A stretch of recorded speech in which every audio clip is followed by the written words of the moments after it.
My point is that if you look at the structure of the law, you realize that this was a God who wanted equity.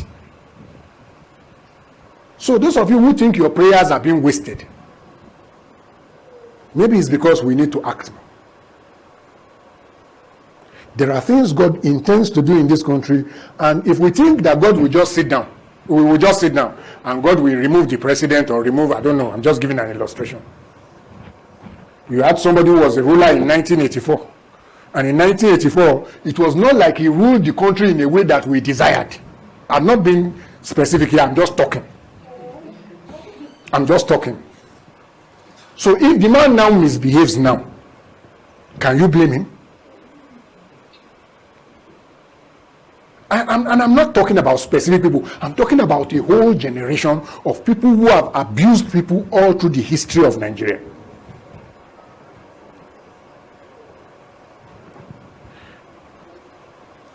I think God has done his job in structuring this country. And sometimes, you read the newspapers, you feel, if when Nigeria gets restructured, is it angels who will rule it? Or these same people?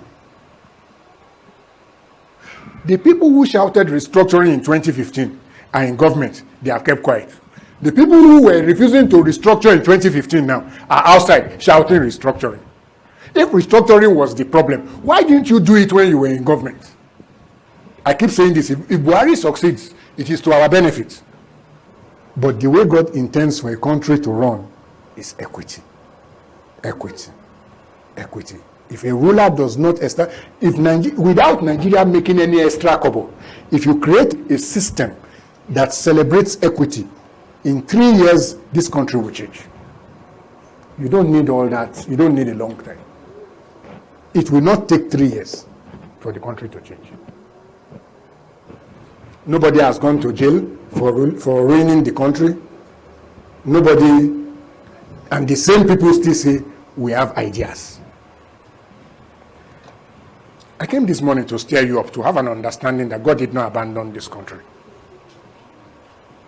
Unfortunately, we have been taught by our pastors and preachers that the system that we have inherited is the way God will change our country. But it's not.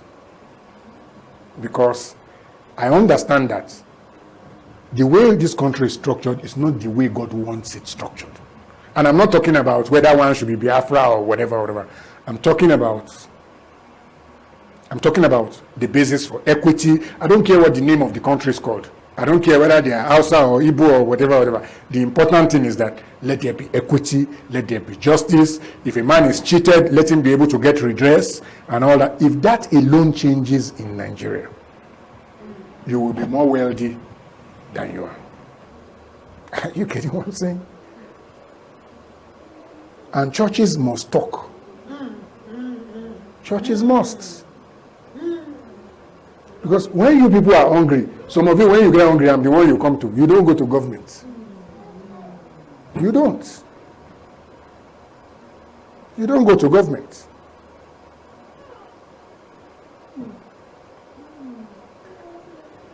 This is not how God designed the system.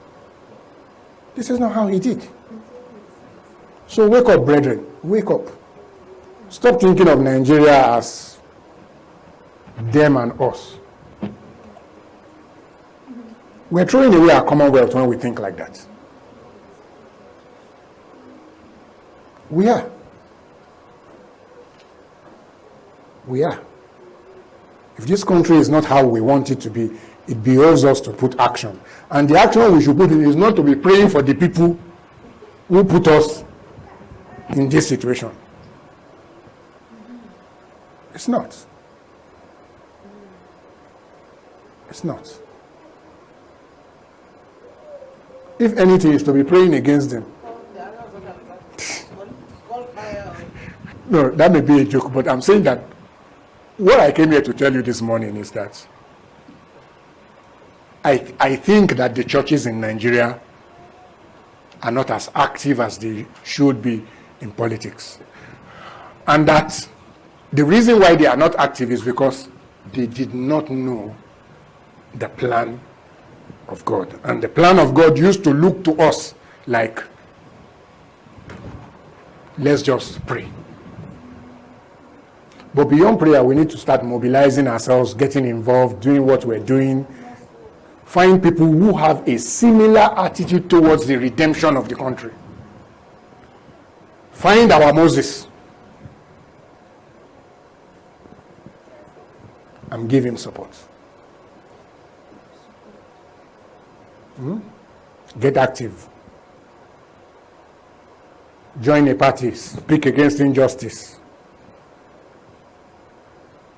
Like somebody said, you see the people causing trouble in Nigeria, they're not up to 50,000.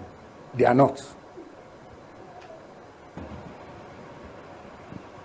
If they ask you to run from Nigeria, how many of you have visa? I'm asking you. How many of you have passports, sir? You have. If there's trouble in this Nigeria, some of you cannot run anywhere. Aside from village, you can't go anywhere.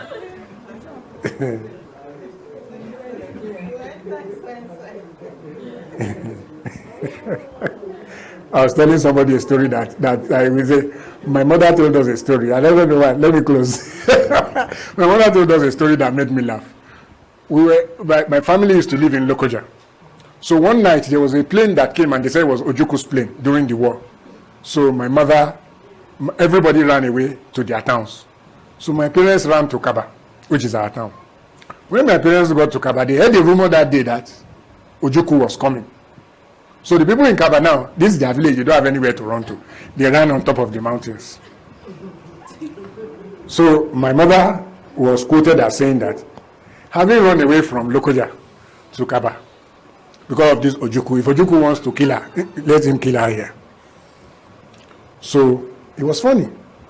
But the bad part of the story is that the people who climbed the mountain, Ojuku didn't come. Snake bit some of them and they died.